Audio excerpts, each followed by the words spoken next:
I'll recognize the member from Oshawa. Thank you very much, Speaker, and I am pleased to be able to add my voice and share many voices from the folks across the Oshawa community and broadly Durham region on Bill 269, which is the Protecting People of Ontario Act, or the Budget Measures Act. And Speaker, you know, there's been a lot of talk so far about the priorities of the government, whether they meet the needs or address the needs and wants of folks right now who are struggling across the province. And unfortunately, what we see here is a budget that does not actually give hope to so many who were desperately looking for it. And that was something that was very clear when the government first introduced the budget, is that people had been hoping to see themselves reflected, and they did not. That, you know, a single mom who is trying to figure out how to be a parent and a stay-at-home worker and an educational assistant and all of these things, how is she going to have a clear path forward, and what kind of help would she have from this government?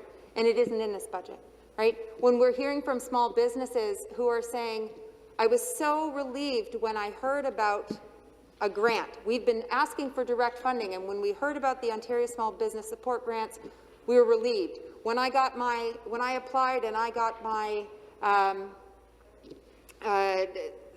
was told by the government that they were successful in their application, that they could expect $10,000, that they could expect $20,000, and they're still waiting 3 months later, Speaker, because unfortunately that hope doesn't pay the rent. That hope doesn't pay the bills. So we have a budget here that falls short. I'm looking forward to sharing many of the letters and voices from folks across my community. One of the things that I will say, Speaker, is this morning I had the opportunity, because we're at third reading, so just to recap for the folks at home, we've had this debate in second reading when the government introduced the budget. It's now been to and through committee, it's back out the other side, and the government wants it to pass immediately, and maybe so we could all go home. I hope they've changed course on that plan, but here we are. So this morning I listened again to the President of the Treasury Board, the Minister of Finance. He wears both of those hats now. And he said, and I quote, "The Ontario spirit will get us through the pandemic," end quote. Speaker, I'm going to say this a couple times. The Ontario spirit is something you put on a T-shirt. It is not something you use to pay the rent. It is not something you use to keep your businesses open.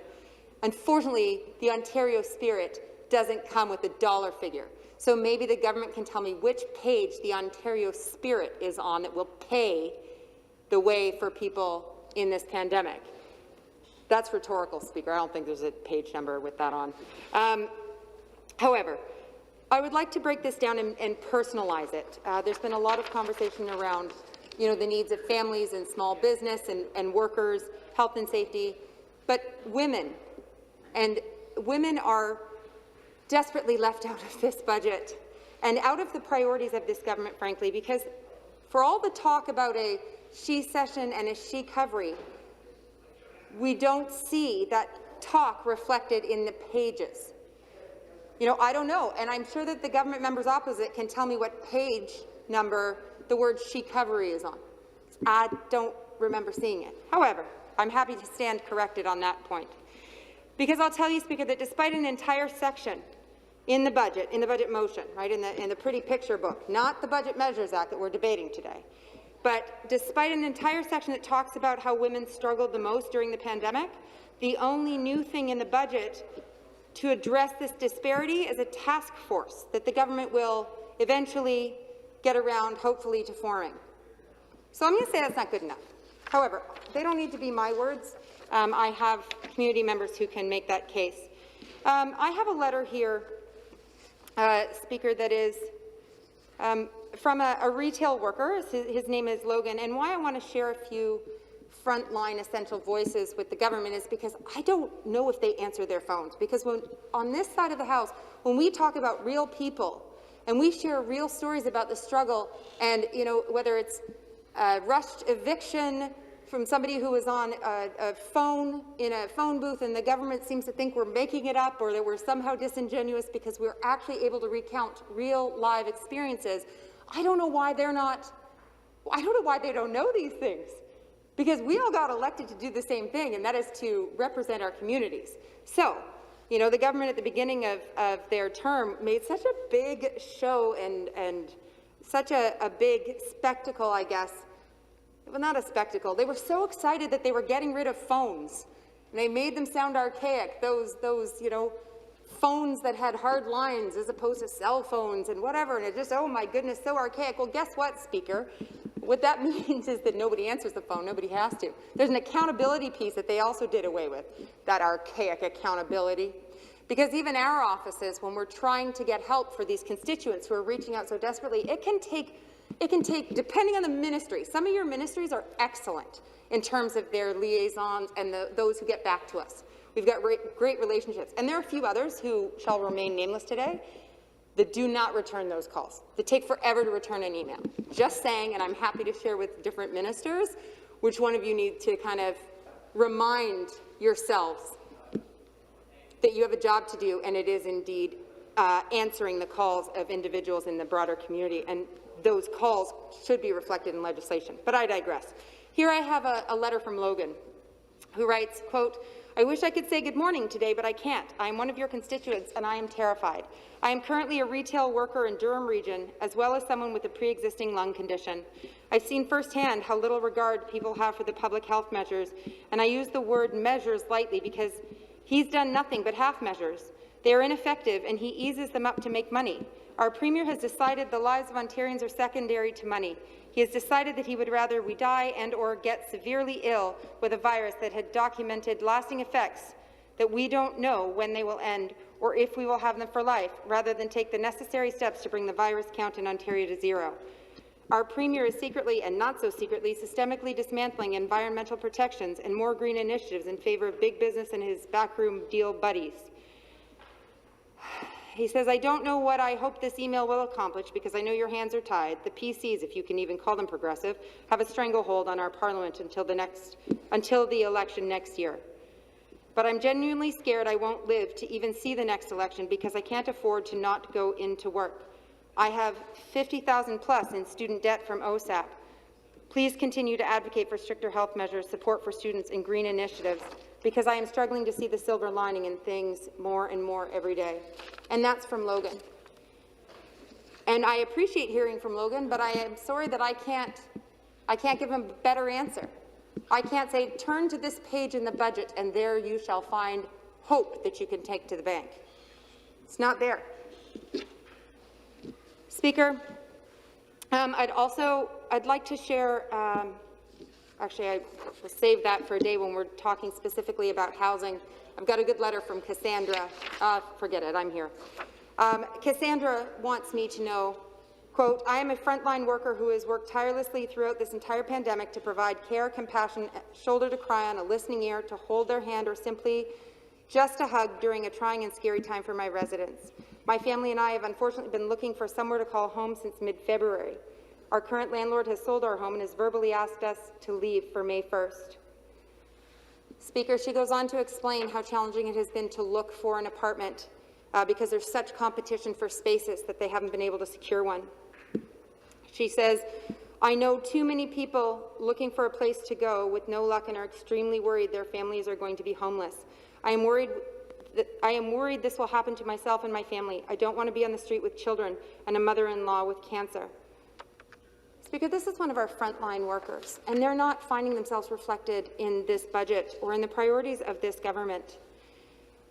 We have talked a lot about paid sick days. I'm looking forward to the conversation we'll have tomorrow as the opposition, again, I believe for the third time, is bringing forward an opposition day motion to, again, press this government to do right by Ontarians and have that provincial paid sick days, that permanent paid sick days that are so needed. So I have a few letters here that I'm going to share today to again make the case for the need for paid sick days. So these are letters. I mean, the government hates listening to us or chooses not to listen to us, I don't really know. But they don't seem to believe us that there is a need for a provincial intervention when it comes to paid sick days.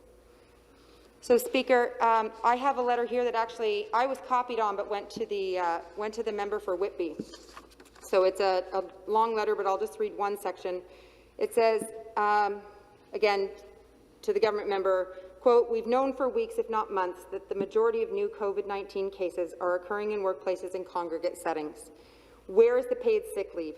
I'm exhausted and frustrated by the Premier's insistence that the CRSB is paid sick leave. Surely you can see that this is not the case.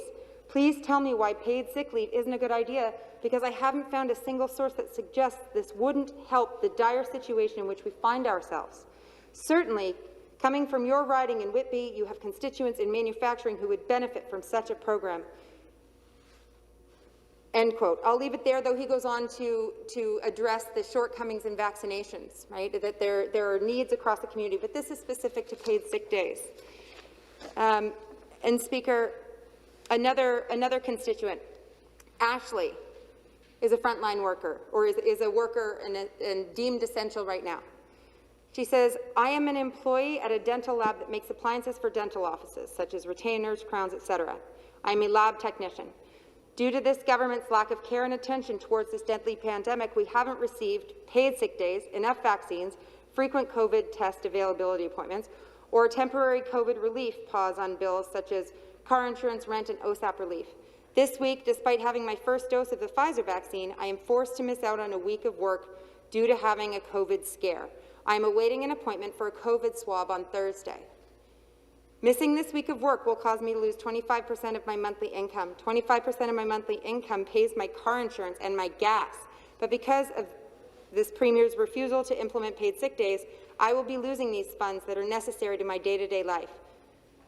I am grateful that you and your caucus colleagues have been fighting for paid sick days. I am begging the government to open their eyes to the reality of all Ontarians' lives right now and implement permanent paid sick days," end quote. And that is from Ashley. These are real people, folks, who are trying to get by in the community on a good day. Right now, they're actually trying not to get sick. They're trying to stay well. They're trying not to spread this virus to their loved ones, and they're on their own. So I will continue. I spoke earlier today, Speaker, asked a question actually of the President of the Treasury Board, and got an answer from the member from Willowdale about ODSP and OW. And you know, I will say that there's not anything in this budget that supports them. They don't have what they need to get to the end of the week, let alone the end of the month, let alone during a pandemic.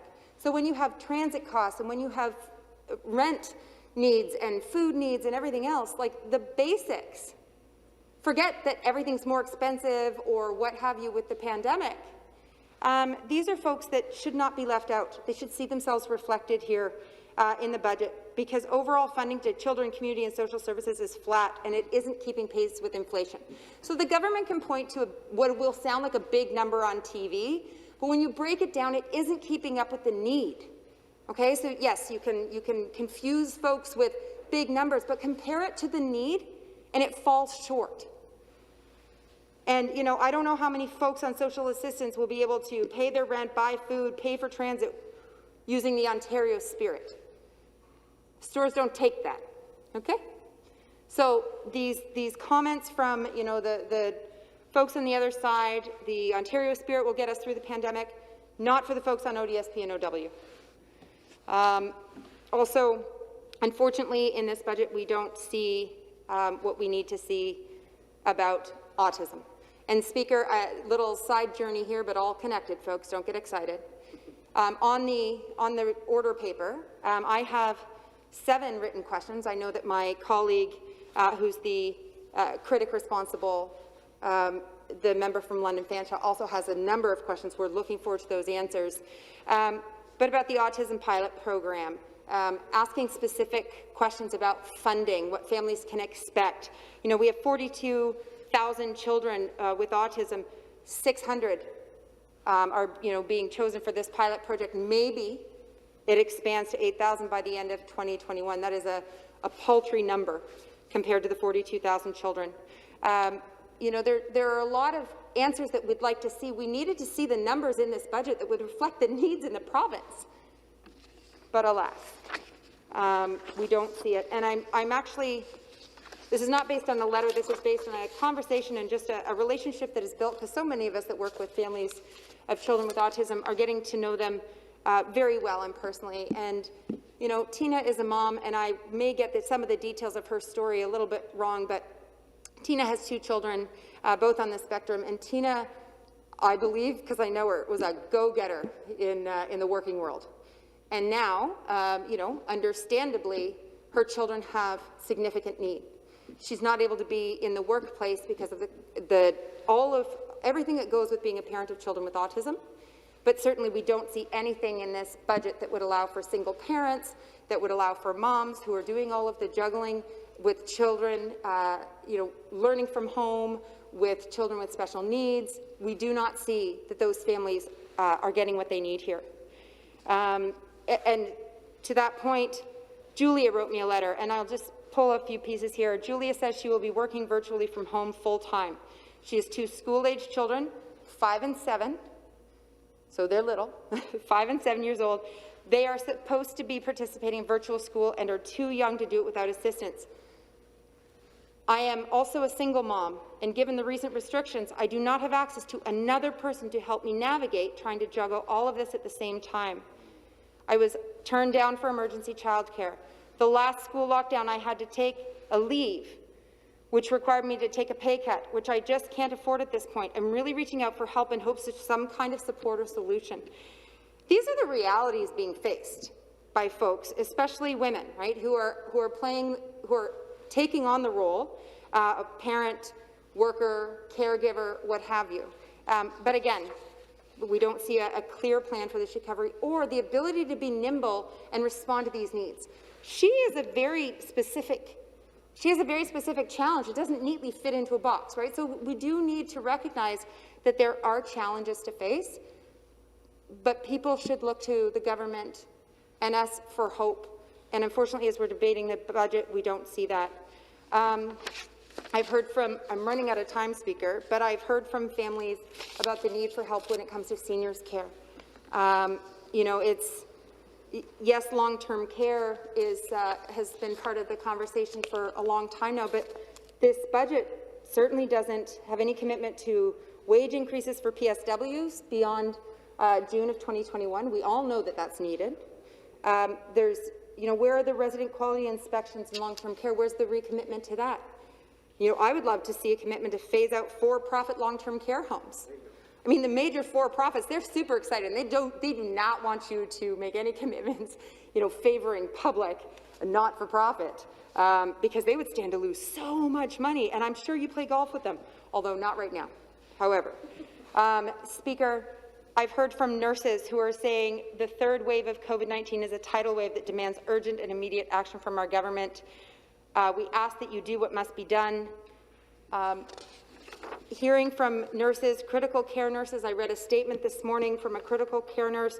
We need to see funding and support for hospitals that meet the need. The funding has to meet the need that they are begging for. And this is an evolving situation, so you need the hospitals to have what it is that they need to serve folks across the communities during the pandemic and going forward. Speaker, I've spoken a lot about Ontario small business grants and the different businesses that have applied and 3 months later still have not gotten their funding. People who have 2 businesses and are told to pick one, which would tell me they're both eligible, but pick a favorite. How is that helping? We have folks who are asking to be considered eligible when they were left out the last time. I heard from a residential contractor who was never eligible, who makes a very strong case because he has a business in the community and is in need of help and has not had enough to get by. And Speaker, fun fact, and I shouldn't be flip. So I've heard from Candy, who owns Hair Candy. I've talked about her in the legislature. She applied for the OSBSG, was successful in her application, still has yet to see the money, but today, or yesterday, thank you for submitting your application for this Ontario Small Business Support Grant. And you have received an OSBSG payment, which is false. So the province of Ontario is currently in the process of a post-payment audit. So she gets a call for an audit. She doesn't have the money. Do better. Thank you. Thank you. Questions? The member for Peterborough-Kawartha. Mr. Speaker, through you to the member, there was a lot of things that you talked about there that you didn't like about this.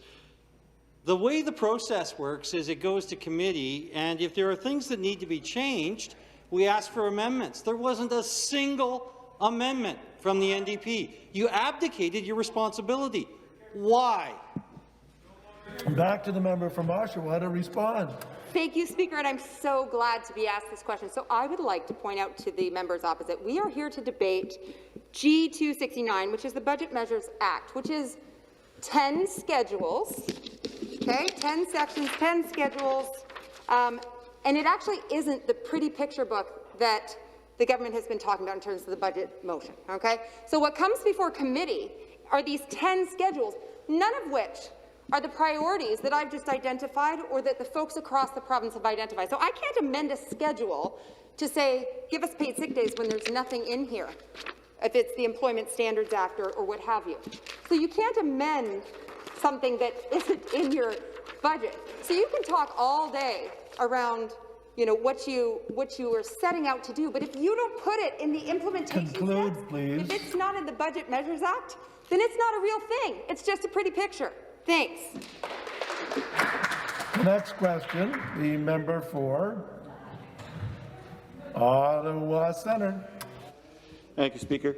Thank you for that presentation, friend from Oshawa.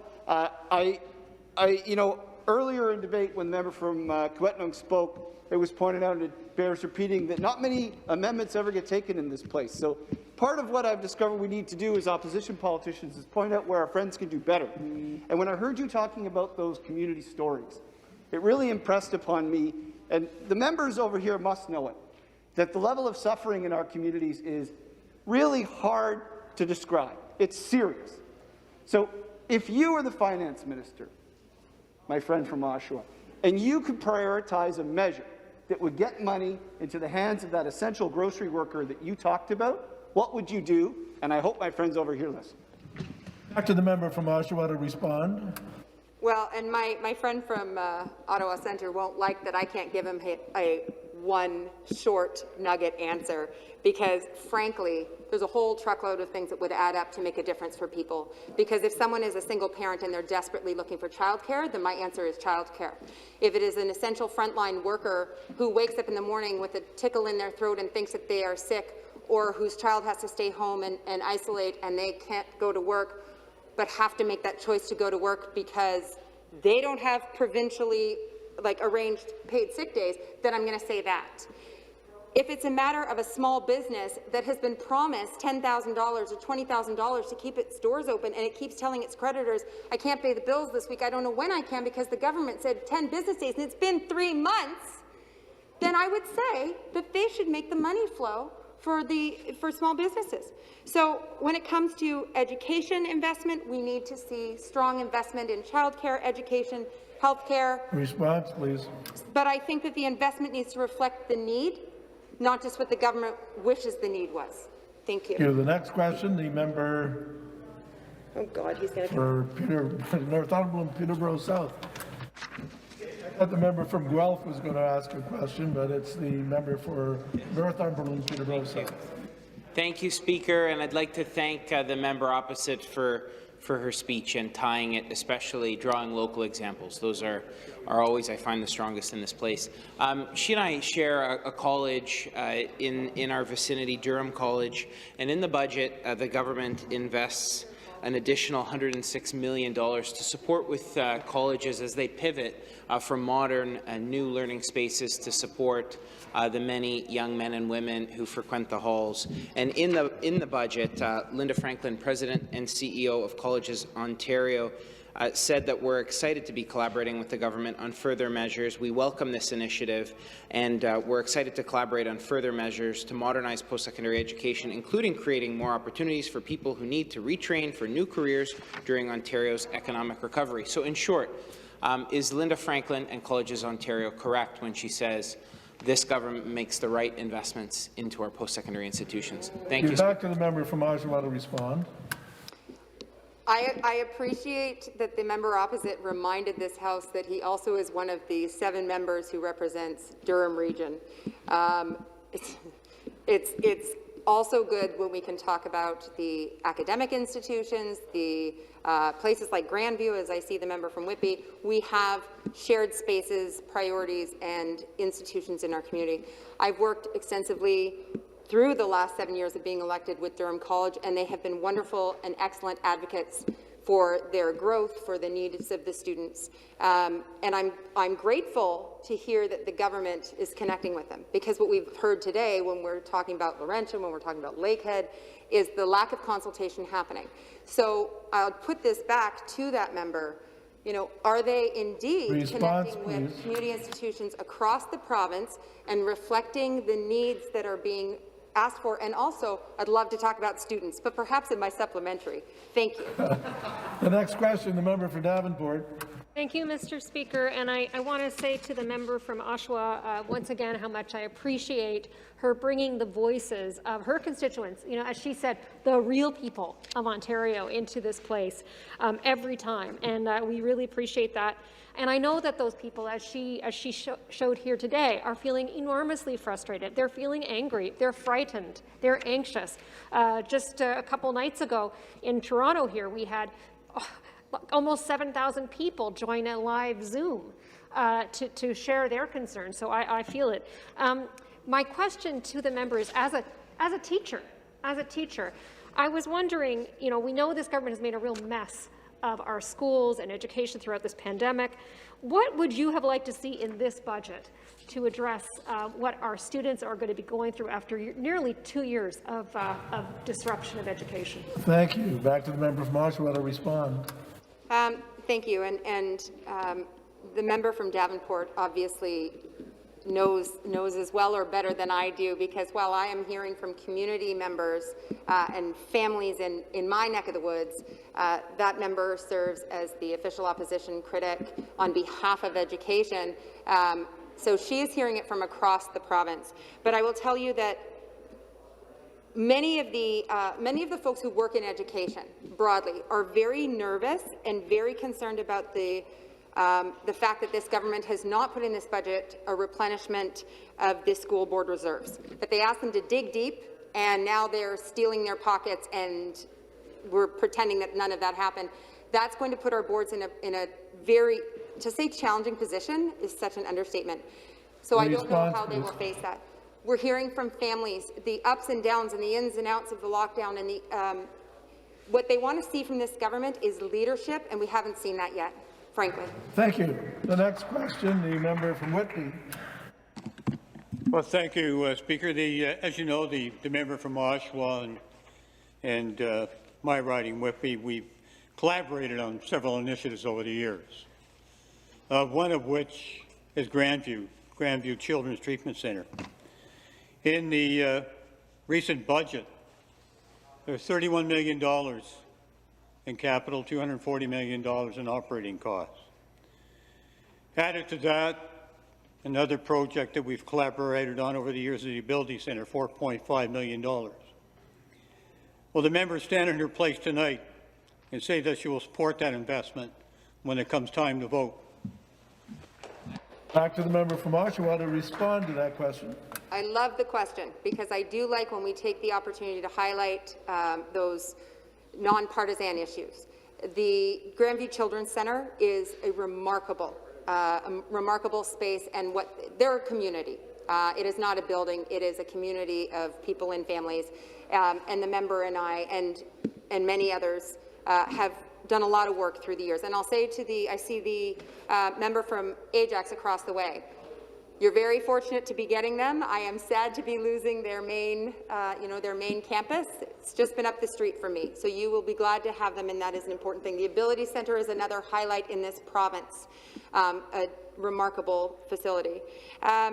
So my answer is always what it has been since I was elected. I support the needs in my community. I support Grandview Children's Centre and always have unequivocally.